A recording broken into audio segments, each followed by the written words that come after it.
Hi, everybody. It is so good to be back. I have missed everyone so much over the last 2 weeks. Like always, we have been super busy, but we've also been enjoying the summer. So, Odd Mama, she went and bleached these old bones on the beach for a little while, and came back with a good sunburn. So, I hope everybody has had a great 2 weeks. We're going to give everybody a little bit of time to get in here and get settled. Please share out. Again, I know we've gone over this before, a little bit of house cleaning, but Facebook has become more and more aggressive. It seems like every time they do an update, they're like clamping down those algorithms even more. So if you like what you see here, if you're a supporter and a fan of my show or of PBDC TV, please share out to some people you think might be interested, or some groups that you may belong to that you think might enjoy this, especially the dark, creepy history. And yes, we have a murder tonight. So the one I had promised, I was able to get some research in. So um, we've got some pretty cool ones coming up. Next week is going to be kind of an enigma. You'll get the gist when we start getting into it next week. So next week will be a fun one too. So let's go ahead. I'll go ahead and start with the house cleaning. I know everybody's kind of rolling in. So again, Facebook is getting aggressive with their reach, especially for pages that have a healthy supporter base and a healthy organic reach. They don't like that. They want us to pay for ads, which we do periodically around the spooky season, because that's when it really gets hopping. But we're not, we're about our supporters. So just please, if you could share, let's see, we will be getting the newsletter out. Everything's running like on slow PBDC TV time, summertime right now. So I'm still working on the newsletter. That will be coming out soon. If you have not signed up for the newsletter, you can go to any of our various websites, which you can find at the top of each of our pages, and sign up for the newsletters. You'll get a lot of interesting information, behind the scenes stuff. If we're doing games and things like that, those will be in there too. As far as the cipher game, I still haven't gotten anything. So I've got my prizes sitting, right over here. So if you like figuring out like clues and ciphers and things like that, go to last month's newsletter, which is in our breaking news on our website. Get your code key, follow last month's feeds that we did, because we had our clues in there. And then the first person that follows all the clues and all the things that you have to do to contact me, the first one that I get will be the winner. You'll be highlighted or spotlighted, I should say, both in the newsletter as well as a shout out from me on live on one of our streams, and a little something something from the Odd Mama. So that's good. If you have not gone to YouTube yet, our YouTube, please do so. Please subscribe and hit the bell icon, and also hit the bell icon on Facebook. They're starting to do kind of like YouTube is doing. Also, if you have a business, group, or product and are looking to advertise, PBDC TV now has limited sponsorship spaces available. You can reach us here through Facebook or through our website for more information. We have very reasonable rates in what we do. So also new coming to PBDC TV is the Eaton Sundays. So Sundays are going to be kind of a showcase of the strange and unusual. We've got some content artists coming in to entertain you, and with some really great content and interesting information. So definitely stay tuned to Eaton Sundays. And the times can vary. We have reserved the whole day of Sunday for artists that want to come on and do kind of random stuff, fun stuff. So that will be Eaton Sundays. So let's see what's going on in the comments, and then we're going to get to the legal mumbo jumbo, and we will get started. And this may be a case a lot of you guys haven't heard about. So I hope you find it interesting, but let's see what's going on in the chats real quick. And again, I'll try not to stick my finger too much in your face. All right, so we have Frank. Yes, prepare to be eaten. Absolutely. And then John says, how was Comic-Con? I didn't go to Comic-Con, John. Our cons usually tend to fall in the fall and in the early spring, like February. Well, I wouldn't even call that spring. I guess winter, like February, things like that. So Kisa's here. Hi, Kisa. How are you? Hi, Calvin. And there's Rebecca. Hi, Rebecca. Hi, Raven. Oh, you were talking to Raven. I'm sorry, John. Yes, Raven, I saw your pictures from the con you went to.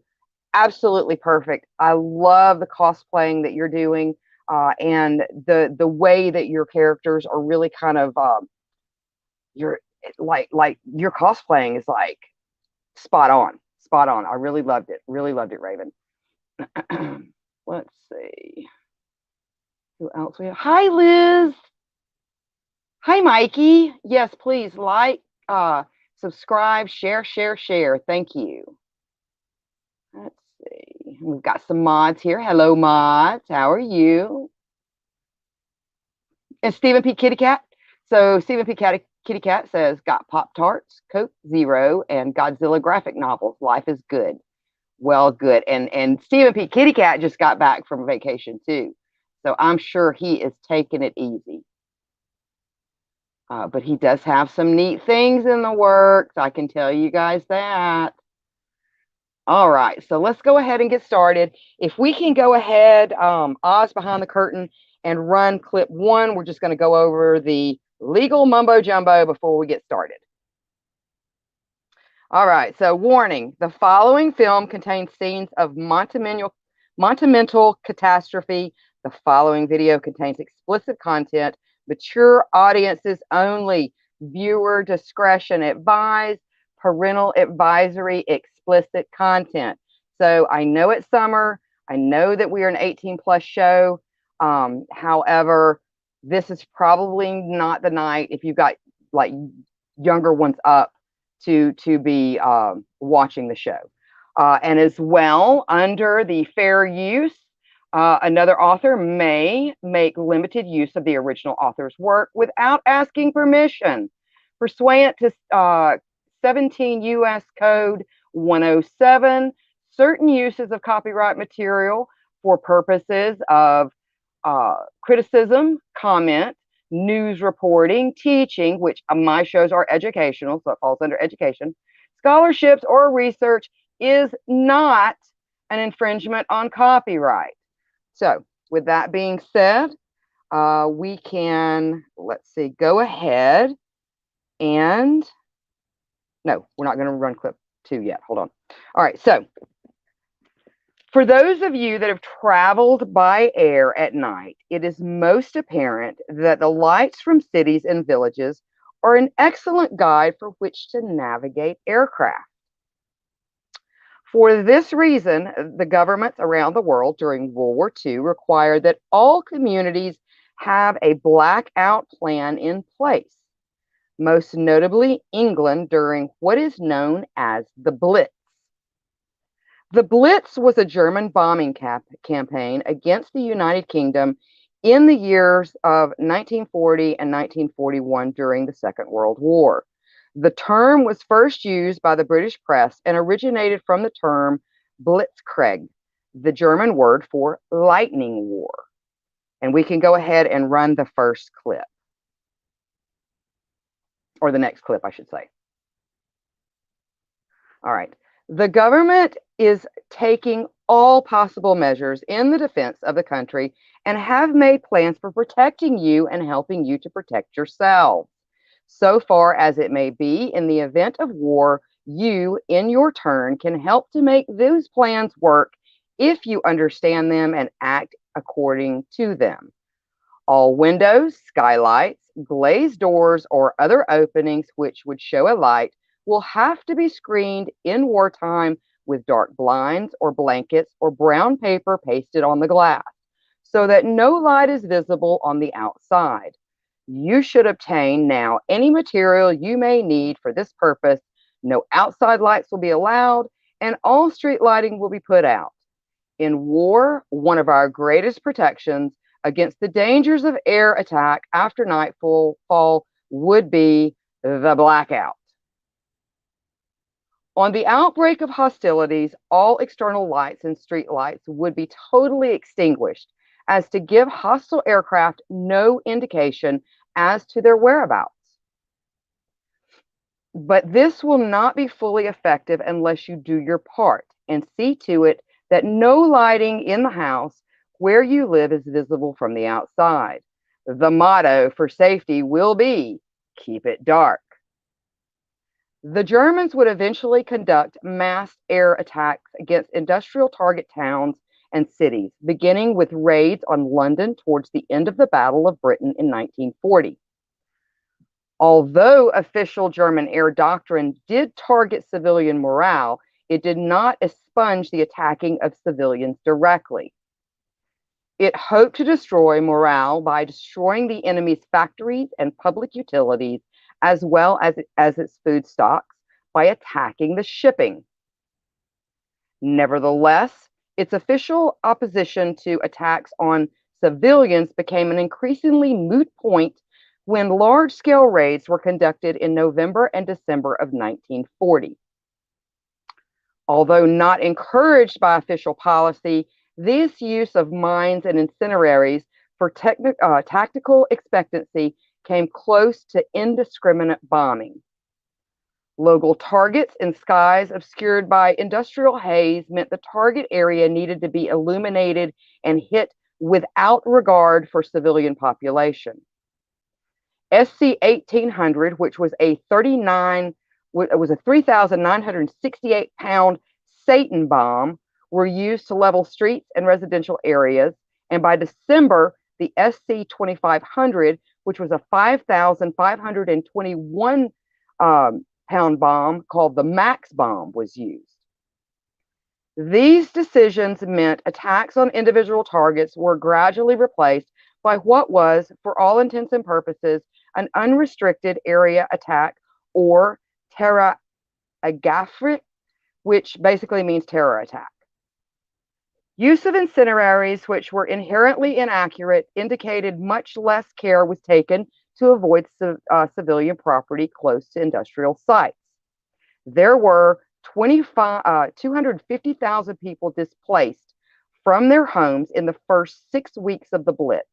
From September of 1940, these figures rose to 1.4 million by June of 1941 in London alone. Blackout regulations were imposed on September 1st of 1939 before the declaration of war. These required that all windows and doors should be covered at night with suitable material such as heavy curtains, cardboard, or paint to prevent the escape of any glimmer of light that might aid enemy aircraft. It was basically said by people, like in their diaries and stuff, that it was as black as velvet at night. The government ensured that the necessary materials were available. External lights, such as street lights, were switched off or dimmed and shielded to deflect light downward. Essential lights, such as traffic lights and vehicle headlights, were fitted with slotted covers to deflect their beams downward to the ground. Shops and factories had particular problems. Factories with large areas of glass roofing found it impossible to install temporary blackout panels, and permanent methods such as paint lost natural lighting during daylight. Shops had to install double airlock doors to avoid light showing as customers arrived and departed. Blackouts provided or proved one of the more unpleasant aspects of the war, disrupting many civilian activities and causing widespread grumbling and lower morale as essential services were cut off and food rationings tightened. The blackout was enforced by civilian ARP wardens who would ensure that no building allowed the slightest peak or glow of light, and offenders were liable to stringent legal penalties. Blackout restrictions greatly increased the dangers of night driving, and fatalities increased as a consequence. As a result, some aspects were relaxed and speed limits were lowered. Unsurprisingly, however, fatalities were also recorded amongst merchant seamen falling onto the docks at night and drowning during the blackout. Now, this is where we get involved. Crime also increased under the cover of darkness, from looting and theft, burglary and robbery, to fraud, cons, and gang-related activity, to rape and murder, and even serial murder. So join me tonight as we discuss the Blackout Ripper. So let's see what's going on in the chats real quick. I just kind of wanted to give you an idea of all the shenanigery that was going on at the time, like, and we've got more footage, so you get really a good concept of what the people that needed to stay, like essential workers and things like that, or people that just didn't have the money to move out of the city, what they had to endure. And then on top of that, you've got a maniac that's running around and killing people. They're taking advantage of the fact that it is so dark outside. You have police officers that are stretched thin. The APR wardens, after a while, because a lot of the able-bodied men were being drafted and sent off to war, there were certain undertones of gang and mob-like influences that kind of creeped their way into these wardens. It was very easy to steal.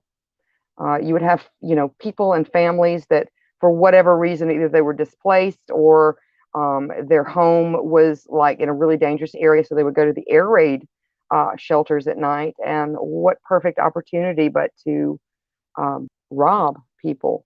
And it is even said that a lot of times these wardens would be robbing people and regular civilians would be helping them because they had no idea what was going on. So just a lot of things going on during that time. But let me get to the chats real quick.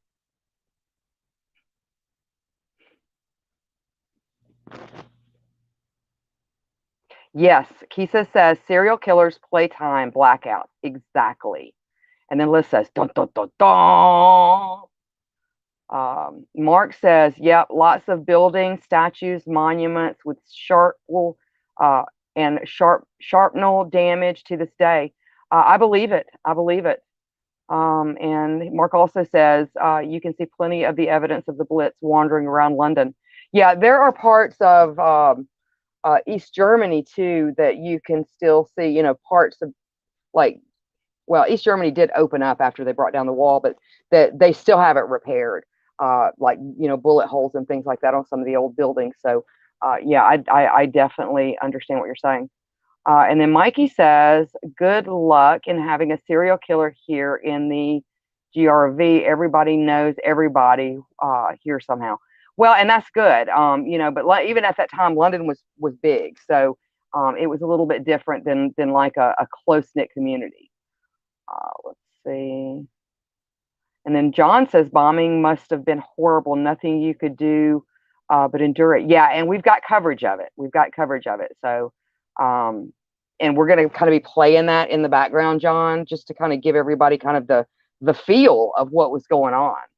So, and then Liz says, good thing there are no serial killers here. We have rolling blackouts. Oh, wait, there's a serial killer loose here in Baco. Oh, well, it's Russia roulette and next blackout. Whee! Let's see. All right. Yeah, and Mark says London is huge. And you know what makes me so sad, though? When I was watching the footage and putting this compilation together, was that I'm a huge history buff, which I know Mark is too. And he really likes the British history and things like that. So we're glad to have you here, Mark. But just all the historic stuff that was probably lost, during that time, that was just utterly destroyed. And we're going to get into those numbers here in just a minute too. So, And then Rebecca says people are ugly during war. Yeah, the worst comes out in people, that's for sure. Um, and then Mike says, too much darkness scares me. I got to have some kind of light. Yeah, and it was like I said, a lot of people, stated from personal diaries and things like that that it was as black as velvet or black as pitch, as some people refer to it. So let me wet my whistle real quick. Yeah, and then Maud says all that art lost to Frank. Hi, Frank. Um, all right, so let's get started. We can go ahead and we can roll the next clip, and then we're going to get into kind of the bones of this. So the meat and potatoes, the bangers and mash, which we had today for dinner. Anyway, so by 1940, with up to 60% of London's housing either destroyed or severely damaged, with 1 in every 6 Londoner being displaced in some way, this landscape made for the perfect opportunity for one to dump a body with little to no follow-up investigation, as police were already stretched thin. With these times being hard and many women being left alone, either as their husbands were off to war or newly widowed, they found themselves struggling to make ends meet. Prostitution became an obvious answer to many of those who were so desperate. In this time of war, the influx of soldiers into the London area as they geared up for war or were looking to unwind, prostitution flourished. On October 13th of 1941, a 19-year-old clerk named Maple Churchyard was found murdered. Her nude body was found by workmen in a bombed-out house on Hampstead Road the day after her murder. She had been strangled to death with her own cami knickers. So I'm taking either pantyhose or underwear. I'm going to say pantyhose. By an individual described by the pathologist who examined her body as being a left-handed individual. As the bruising around Churchyard's neck indicated her murderer had more strength in his left hand than his right. In addition, her handbag had been emptied with several contents missing. Her death is believed to have occurred at approximately 9:15 p.m. Though she had not been subjected to sexual assault, Churchyard was known to have frequently engaged in casual sexual relationships with servicemen. 4 days later, on the 17th of October, a 48-year-old widow named Edith Eleanor Humphreys was found lying on her bed at her Regent Park home. She had been extensively bludgeoned about the face and head before her assailant had attempted to strangle her before cutting her throat. Humphreys had also suffered a single stab wound to her skull, which had penetrated her brain. Humphreys was still alive, but died shortly after admission to the hospital.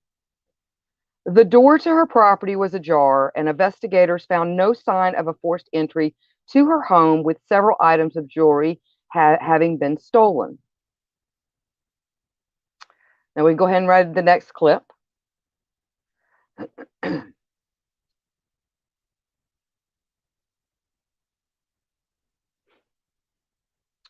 Born Gordon Frederick Cummings. Cummings was born in New Earswick, North Yorkshire, on the 18th of February in 1914. The first of 4 children born to John Cummins and his wife, Amelia Neely. Cummins' father was a civil servant who ran a school for delinquent youths. His mother was a housewife. As a child, Cummins received a private education in the Llandovery, South Wales, although contemporary reports from his years at the Llandovery County Intermediate Secondary School describes his academic performance as unremarkable, with teachers later recollecting Cummins was more preoccupied with socializing than his studies. Nonetheless, Cummings did obtain a diploma in chemistry at the age of 16. After completing his schooling in 1930, Cummings attended Northampton College of Technology but abandoned his studies on the 1st of November of 1932. At age 18, Cummins relocated to Newcastle, where he briefly worked as an industrial chemist. He was dismissed from the job after 5 months. In August of 1933, Cummins obtained an employment as a tanner in Northampton, although he was fired from this employment for poor timekeeping after 13 months, thereafter alternating between part-time work and casual labor. In October of 1934, Cummins relocated to London, obtaining a job as a leather dresser in a clothing factory, earning £3 a week. While residing in London, Cummins developed a desire to live the life of an aristocrat. He frequented hotels and clubs in the West End of London, falsely claiming to acquaintances to be the illegitimate son of a peer, and also claiming to receive an allowance from this fabled individual. To support his contention, Cummins refined his accent to intimate that of an Oxfordian, and insisted on being referred to as the Honorable Gordon Cummins. He was also frequently engaged in acts of theft or embezzlement to financially maintain this facade, and regularly bragged to colleagues of his sexual excursions with the local women. To his employers, his exaggerated or extravagant lifestyle impacted his work performance, and he was fired from his job on the 8th of February of 1935. Shortly thereafter, Cummins moved into his brother's flat in Queen's Mews, Bayswater, as he considered his next career move.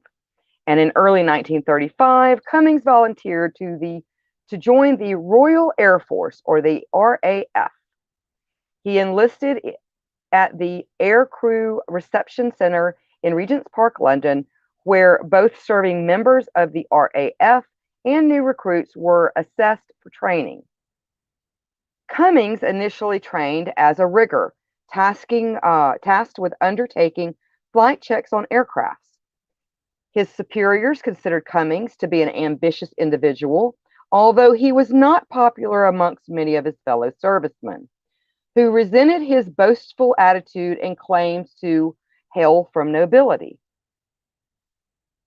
These false claims to hail from an aristocratic background earned, Cummins the derogatory nickname, the Duke.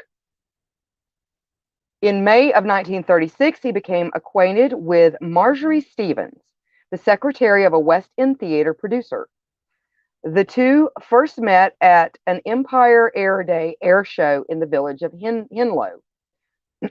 Following a 7-month courtship, the couple married at the Paddington Register office on the 28th of December. However, the couple never wound up having any children.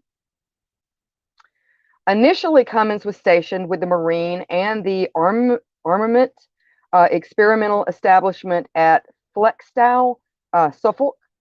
And between 1936 to 1939, he relocated with his military research and test organization to Scotland. And on the 25th of October of 1939, shortly after the outbreak of World War II, Cummins was transferred to Helensburgh, Devonshire. He remained stationed in Devonshire until April of 1941, when he was posted to Corney, Wiltshire. At the posting, Cummins reached the junior rank of leading aircraftsman, although he held aspirations to become a Spitfire pilot. And on the 10th of November 1941, Cummins was posted to Cornwall. At this new position, his braggadocious attitude among his fellow airmen earned him the nickname the Count. So he moves from the Duke to the Count. While stationed in Cornwall, Cummins joined a foul-mouthed social club named the Blue Peter Club. That sounds painful. And occasionally assisted the proprietor with tending the bar. However, he was relieved of his bartending duties within weeks when found to be serving free drinks to the RAF personnel. Shortly thereafter, the proprietress discovered that approximately 35 pounds worth of jewelry, and I mean pounds as in their denominational money, not pounds, worth of jewelry had been stolen from her apartment. Although both the proprietress and local police suspected Cummings of committing the theft, no evidence existed to prove his guilt. The following January, having by this time accrued over 1,000 hours of flight experience, he appeared before the Royal Air Force Sectional Board to take an aviation exam. His exemplary performance earned him a transfer to the air crew receiving center in Regent's Park, where he was to be stationed with 300 other men. Cummings was ordered to report for duty at 10 a.m. on the 2nd of February of 1942. The air raids upon London and other British cities throughout World War II resulted in enforced nighttime blackout measures. So that tells you how he got to where he was before the war started or when it started. And, you know, pretty much like always, they tend to have problems holding down jobs. Even though I am quite surprised that he did he did very well as a flight student. So let's see what's going on in the comments real quick, and then we will get back to it. Let's see. Okay, there we go.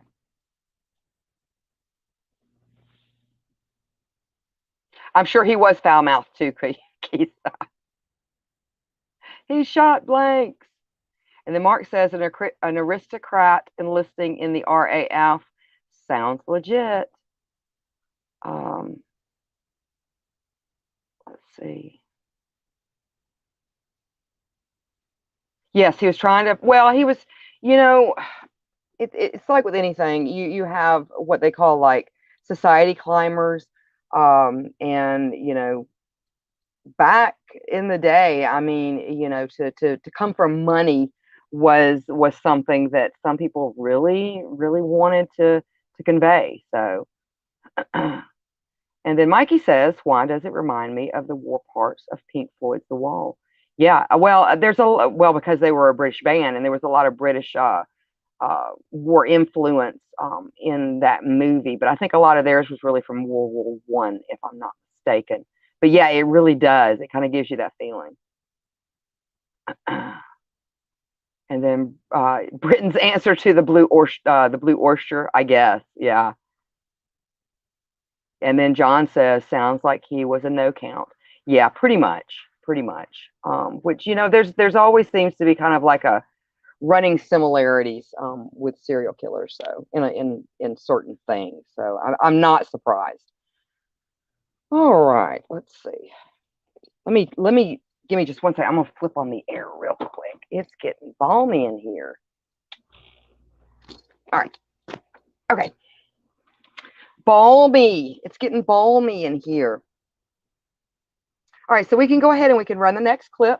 Let me know if that sound is aggravating. I don't want to melt, but I will if it causes a problem. So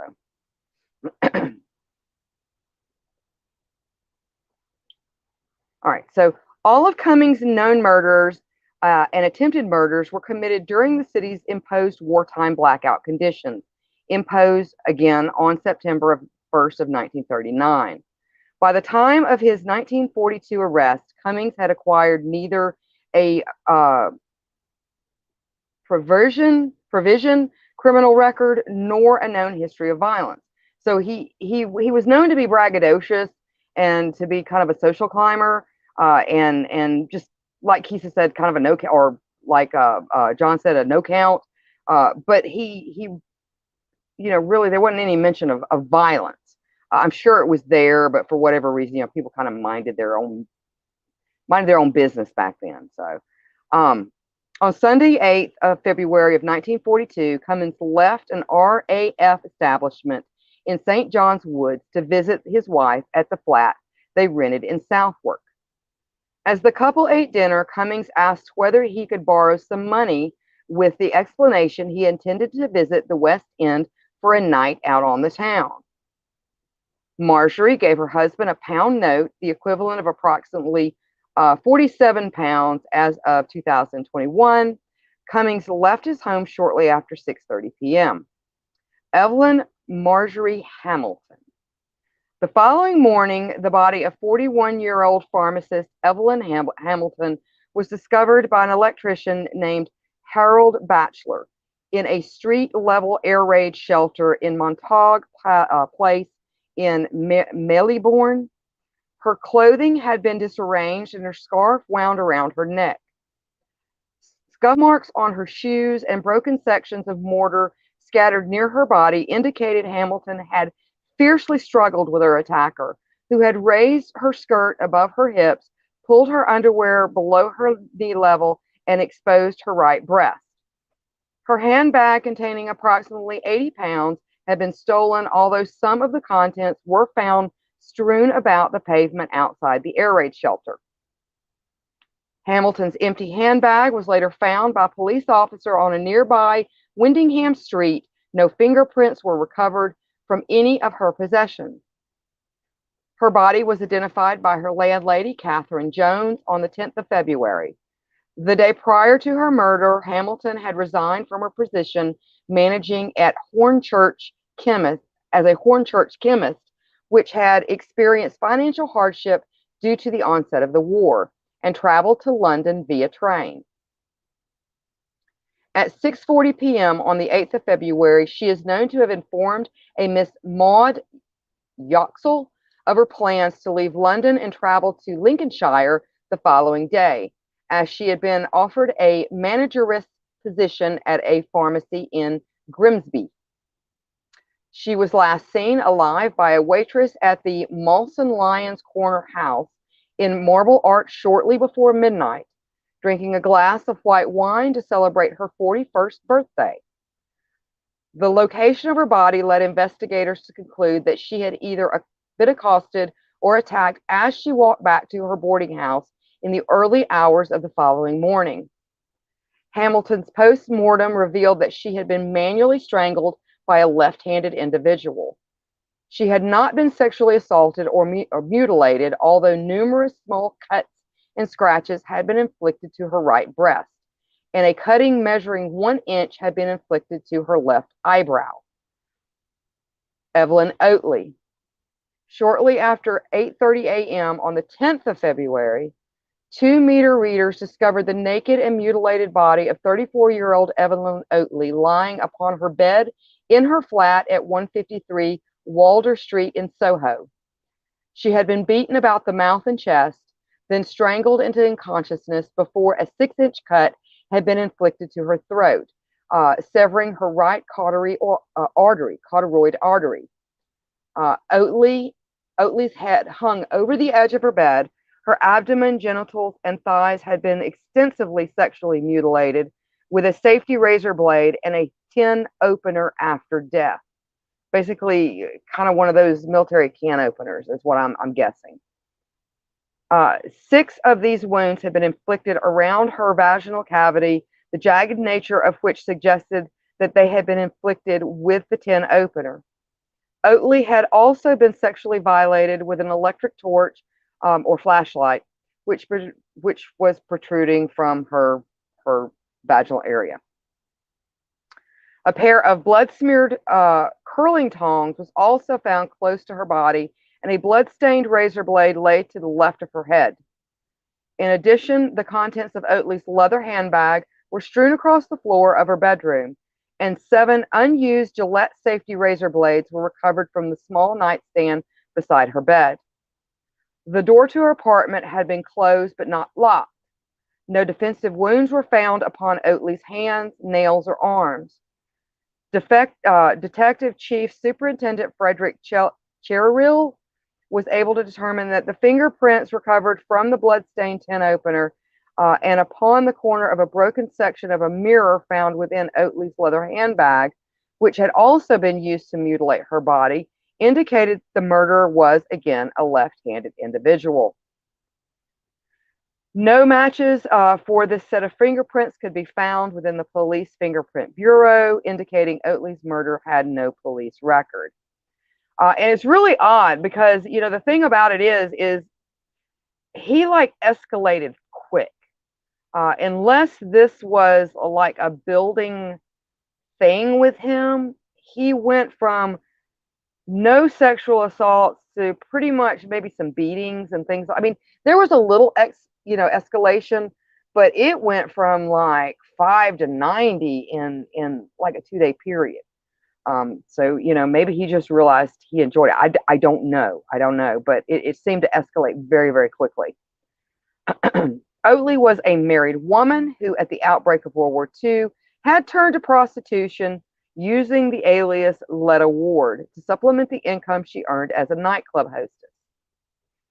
3 eyewitnesses later informed investigators Oatley had been approached by a young, clean-shaven, and mustachioed airman with chestnut brown hair, approximately 5'8" tall in height, outside a restaurant in the Shepherdsburg Avenue late in the evening prior to her murder. According to these witnesses, when Oatley had been asked this individual what his sexual preference were, he had simply replied, "I like blondes." Oatley was last seen alive by a fellow tenant of the 153 Wardour Street named Ivy Poole, who observed her entering the stairwell to the property in the company of this individual at approximately 11:40 p.m. According to Poole, shortly after midnight, she was awoken by the sudden increase in the volume of Oatley's wireless. She didn't. I'm not sure what a wireless is at that point. She did not investigate the disturbance. So let's see what's going on, and we're going to get into the next victim, which takes place only the next day. So it happens quick.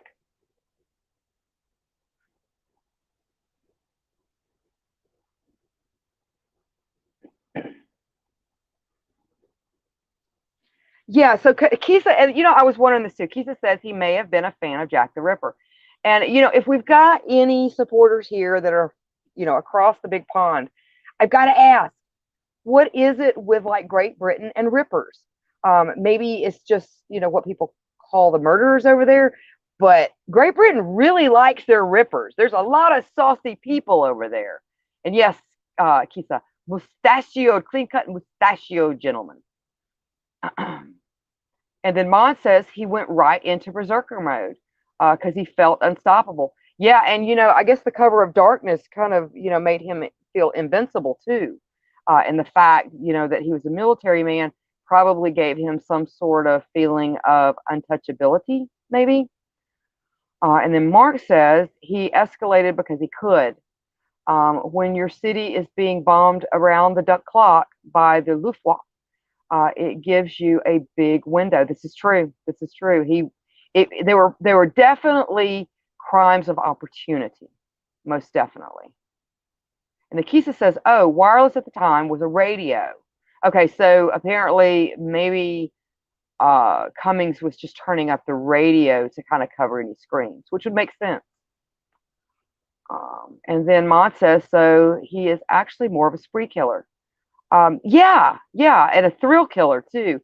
But he also had like a monetary need for it too. Like he was like, being able to fulfill 2 different needs at one time, I guess. And then John says, guys reenact the Jack the Ripper murders. Yeah.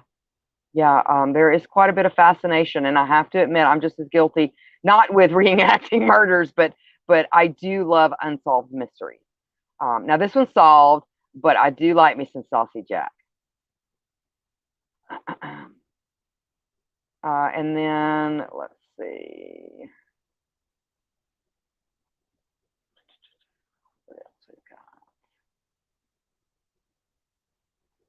Yeah, it was hot here today too, Maud, but you guys are getting it a lot worse.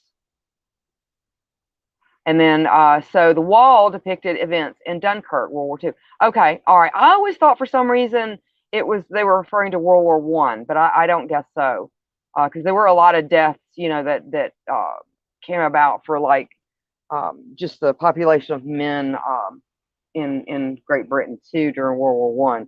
But that's good to know. Thank you, Mark. All right. Oh, and Kisa says she learned about the wireless on Downtown Abbey. All right. Well, thank you for answering them that. That makes sense now that you've told me. Yes. All right. So our next victim, Margaret Florence Lowe. In the early hours of Wednesday, the 11th of February, a 43-year-old prostitute named Margaret Florence Lowe was murdered in her flat at 11 Goshfield Street in Marylebone. She was last seen alive by a neighbor named Florence Bartolini at approximately 1:15 a.m., walking along the corridor to her flat in the company of a client. Bartolini later heard the man exit Lowe's flat, walking down the corridor and into Goshfield Street, whistling to himself. What an ass. Lowe's body remained undiscovered until the afternoon of the 13th of February, when her 15-year-old daughter, Barbara, visited her mother, only to be told by a neighbor that her mother had not been seen for 2 or 3 days, and that a parcel had remained unclaimed outside her door for the same length of time. Lowe was found on her bed beneath the quilts, which were raised to just below her chin. She was on her back with her legs apart and her knees bent upwards. She had been extensively beaten, then strangled to death upon her divan bed with a silk stocking which was still knotted beneath the right side of her jaw. Frothing was visible around her nose and mouth. Upon examining Lowe's body, forensic pathologist Sir Bernard Spilsbury, wow, that sounds so, Sir Bernard Spilsbury, remarked that the injuries inflicted by her murderer were quite dreadful, adding that the murderer was a savage sexual maniac, which was usually the reference that they gave to serial killers back then, who indulged in a wicked lust to perpetrate the most diabolical injuries on the woman he killed. The mutilations inflicted on Lowe's body surpassed the savagery of those her murderer had inflicted upon Oatley, with some mutilations inflicted while the victim had still been alive. Although at the point of death, her body had been extensively slashed and mutilated with a variety of implements, including a razor blade, a vegetable knife, a table knife, a poker, and all of which were found protruding from or beside her body. Her abdomen had been opened, exposing her internal organs, with one further wound inflicted to the right side of her groin, being a deep, gaping wound measuring 10 inches in length. A large serrated bread knife protruded from a wound close to Lowe's groin. A wax candle had been inserted 6 inches into her female parts, with her uterus being slashed. Spilsbury was also able to determine the injuries inflicted on Lowe's body left little doubt her murderer had also been responsible for the death of Evelyn Oatley. Forensic experts recovered fingerprints from the base of a glass candlestick holder standing upon the bedroom mantelpiece, plus a glass tumbler and half-drunk bottle of Hamerton's oatmeal stout was also found at the crime scene. The fingerprints upon the glass candlestick holder were found to belong to basically the killer's right hand, indicating again that he was a left-handed individual. Lowe was a widowed mother of one who hailed from the South End-on-Sea. Following the death of her husband in 1932, Lowe had sold the family fancy goods business. She later enrolled her daughter at a boarding school before relocating alone to London, where she obtained employment as a house cleaner in 1934. Shortly thereafter, using the alias Peggy Campbell, she began to engage in prostitution, although every third weekend, Barbara would travel to London from Southend via train to visit her mother, and Lowe would devote her weekend to social activities such as visiting the cinema and local landmarks with her daughter. Catherine Mukaele. On Thursday, the 12th February, Cummings accosted a 25-year-old prostitute named Catherine McCulley in Regent Street. McCulley, who sold sex using the alias Kathleen King, agreed to take him to her flat in the nearby Southwick Street. The two traveled to her flat via taxi, with Cummings giving her the agreed fee of £2 in advance. Upon entering her flat, McCaley lit her gas fire and began removing her clothing, but did not remove her boots. And guys, we may have to do a part 2 on this because we haven't even gotten into like the trials and stuff. So we've got about 10 more minutes, and then we may have to do a part 2 on this. Upon entering her flat, okay, so I already did that. She took off all her clothes except for her boots. She later stated a strange smile appeared on Cummings' face as she removed her clothing, lay upon her bed, and beckoned him to join her. He removed his clothing, then approached McCauley, clambered on top of her, slammed his knees into her stomach, and attempted to strangle her as he pinned her body to the bed with his own weight. McCauley fought her attacker, kicking his stomach with her boot, breaking free of his grasp as Cummings fell to the floor beside her bed. McCauley then ran screaming from her flat to the house of a neighbor, possibly as a means of deterring McCauley from reporting the assault to police. Cummings partially dressed himself before approaching her neighbor's flat. He then gave her a further 8 one-pound notes, stating, "I'm sorry. I think I had too much to drink this evening," as McCauley shrieked her belief that he was a murderer. Cummings, so basically he made her look crazy. Cummings then grabbed his coat and fled, unwittingly leaving the RAF webbing belt at her address. Now, this happens the same night, from my understanding. Doris Jonette, shortly after his assault on McCauley, Cummings encountered a 32-year-old Doris Jonette, also known as Olga. Jonette was last seen alive at approximately 10:20 p.m. on the 12th of February by a friend named Beatrice Lang, with whom she drank a shot of whiskey at a corner house tea room. According to Lang, Jonette stated that she intended to visit a regular client whom she referred to as the captain. He just keeps moving down in rank, doesn't he? The two then parted company on Oxford Street. Shortly thereafter, Jonette encountered Cummings, accepting his proposal, and took him to the 2-room ground floor flat at 187 Sussex Garden, Bayswater, that she shared with her husband. The following evening, Doris' husband, Henry, returned to the flat he shared with his wife. Noting the bedroom door locked, Henry unsuccessfully attempted to pry the door open before phoning the police, who dispatched a constable named William Payne to the property. Urging Henry to remain in the hallway, Payne pried the door open and turned on the light. Discovering Jonette's body, naked except for an open black nightgown, lying diagonally across the bed, with her left hand placed between her legs. A silk stocking, so now he's posing them too. A silk stocking was knotted around her neck. Payne then exited the room, stating to Henry, "I must advise you not to go in that room." He then returned to the Paddington police station to request the station officer alert Scotland Yard Criminal Investigation Department and the divisional surgeon to his discovery. Divisional Detective Leonard Clare arrived at Sussex Gardens shortly after 8 p.m. His examination of the body at the crime scene revealed Jonette's jaw had been broken before she had been strangled with a stocking knotted beneath the left side of her chin. Her abdomen, genitals, left breast, thighs extensively mutilated with a razor blade and knife in a similar manner to the bodies of Oatley and Lowe. One of the wounds inflicted was a 6-inch vertical gash extended between her navel and genitalia.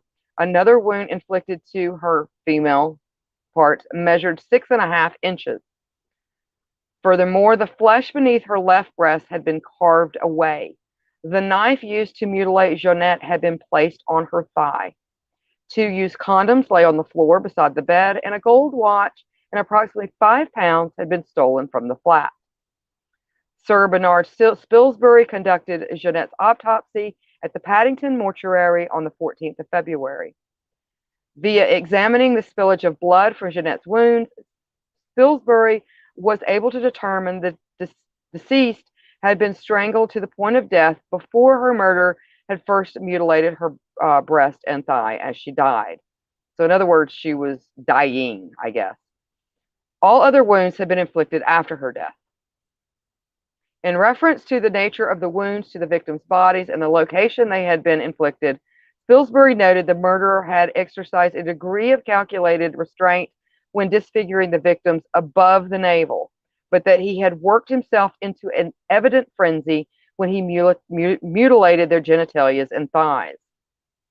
Juliette was known to only occasionally revert to street-level prostitution. She had been married to her husband, who had previously been a client of hers, and in November of 1935, and is known to have remarketed to other West End prostitutes that she remarked to other West End prostitutes that she would only resort to selling sexual favors on occasions when she needed a few extra shillings to supplement the money given to her by her elderly husband, who managed a hotel in Sloane Square. She would engage in prostitution when her husband slept overnight at the hotel, as his employment frequently required him to do. Due to wartime restrictions on the newsprints, the murders committed by Cummings initially received only limited press coverage, largely due to the ongoing global conflict. Nonetheless, the murders quickly became the prime topic of conversation among West End prostitutes, many of whom became increasingly reluctant to offer their services to individuals they did not consider regular clients. Okay, so I think this is the last one. However, on the 13th of February, the bodies of both Lowe and Jeanette were discovered just hours apart. Both murders were soon linked to the murder of Evelyn Oatley, and the perpetrator was dubbed by the press as the Blackout Killer. The murders became nationwide headlines. On the evening of the 13th of February of 1942, Cummings also accosted a young married woman named Margaret Haywood in Piccadilly. After sharing a drink and a sandwich at the London Trocadero, the two walked in the direction of Haymarket. Haywood later stated that at this point, Cummings became unpleasantly forward towards her, pushing her onto a doorway near Piccadilly Circus and groping her waist as he attempted to persuade her to accompany him to a nearby air raid shelter. Haywood consented to a single kiss before informing Cummings she would not know of any nearby air raid shelters, stating that in any case, she would not go into one with him. Cummings then began following Haywood, who emaciated against his actions as she struck at his wrist and pushed his hands away from her body, then attempted to leave. In response, Cummings seized her by the throat and pushed her back into the doorway. Haywood was then strangled into unconsciousness as Cummings repeatedly muttered the words, "You won't." As Cummings rifled through her handbag, he was disrupted by an 18-year-old delivery boy named John Shine, who carried bottles of drink into the nearby captain's cabin club, forcing Cummings to flee the scene, leaving his RAF-issued gas mask and haversack in the doorway, which are normally marked. Shine immediately ran to Haywood's assistance. Noting Haywood had regained consciousness, he then offered to accompany her to a hospital.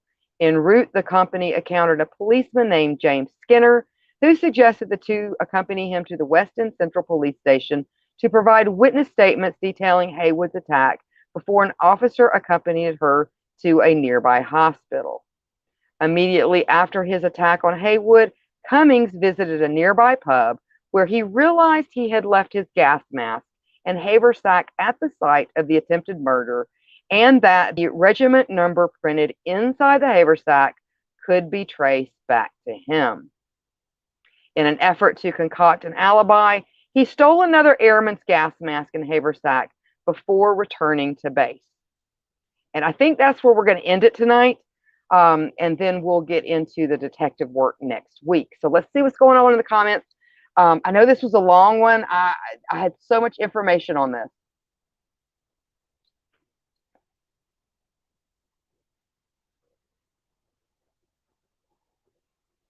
Yes, he's going to get in trouble for losing government equipment. And then Frank says, "Hey, Governor, fancy a rub and sheep guts, or you all fur coat and no trousers?" And then Mark says, "Well, to be fair, London prostitutes are really annoying." I don't know if I'd say that annoying though.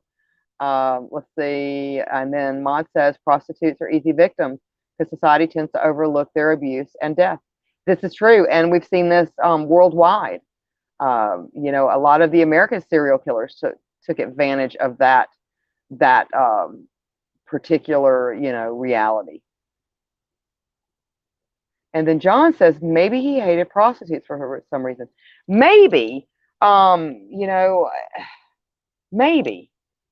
Again, I didn't see anything in his history to make him think, or to make you think that maybe it was like mommy issues or anything like that. Like she had been a prostitute, and he had undergone some sort of abuse as a child because of something like that. But you never know. But it did seem that way, didn't it? It really did. And Ma says 6.5. 6.5. Is that all the English got?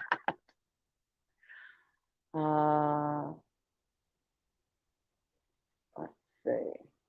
Yeah, he's getting artsy. He's getting very artsy.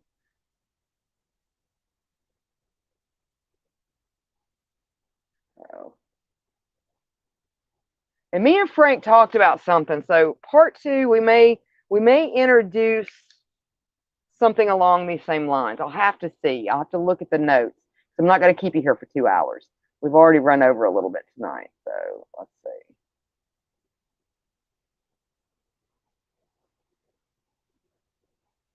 Okay, and then Mark says, "I say, Higgins, can you join me for a spot of tea?" "Sadly, I cannot, old boy. I'm afraid I shall be ripping today. Bugger all." Yes, he was very much a sexual sadist, Kisa. Yes. And then John says, "Who walks away from a murder whistling? Just not, must not have been the guy." I don't know.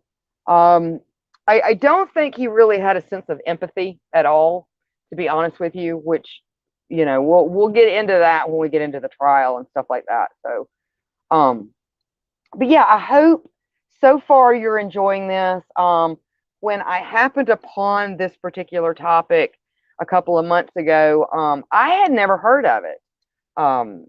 It just, I guess, with everything going on with World War II, it was just something that kind of, did just, it really wasn't in the limelight too much. There was a whole lot more going on at the time. Yes, something German this way comes. Exactly, Maud. And that's all I'm going to say on that. Hi, Calvin. Let's see. And then Kisa says, "Love it, Odd Mother. Jolly good show. Thank you, thank you, thank you, thank you." Yep, them damn Nazis. All right, guys. Well, let me close this out real quick. All right. So again, I really appreciate you joining me tonight. And again, the only reason that we do this is because of you guys, for our supporters. We love you all. Thank you so much for joining in tonight. Stay tuned. Again, our schedule is a little more laid back this summer. Yes. And we missed our 30-minute mark. See, we're just getting so lackadaisical here in the summer. But anyway, if you enjoy our content and you would like to support us more, you can go to our coffee bar on our website and buy us a cup of coffee. But really, the most important thing, the thing that helps us the most, and it's absolutely free, is just to share the content and join us here every night and just talk to us. When we're here on the streams, that is really the most important thing. So yes, I do want to say we're going to go ahead and we're going to close out the night and a message from our sponsor. And if you're in the Texas area and you want to investigate a real haunted house, you need to check out Hill House, which you can find at thehillhouse.com, or no, hillhouse.com. And pleasant nightmares, everybody. We will see you guys back here next Wednesday for part 2.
your apple bite speaking. There is nothing wrong with your device. Join me here on Psycho Bunny DC. A delightfully dreadful consternation of horror content. Use your head and free your mind.